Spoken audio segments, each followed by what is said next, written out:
All right, so I'm going to show you how to make an awesome, easy, cheap, homemade ice bath. You see in the background there on the wall, there's a brass sign. It's an Irish sign, and it says love, loyalty, friendship.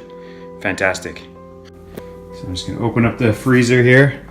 And earlier today, I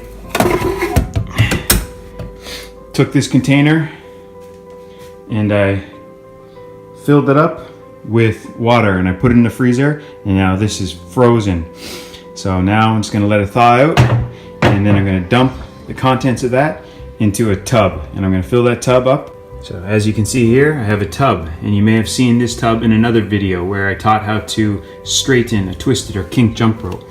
And now inside this tub I have the contents of that steel bowl which I took from the freezer. I let it thaw out for a little bit, and then I just emptied the ice into this tub. So now I've got a bunch of ice in there, and now what I'm going to do is I'm going to fill it up with cold water from the tap. I'm going to let the tap run for a few minutes to get really cold, and I'm going to fill this tub, and then I've got an awesome, cheap, homemade ice bath.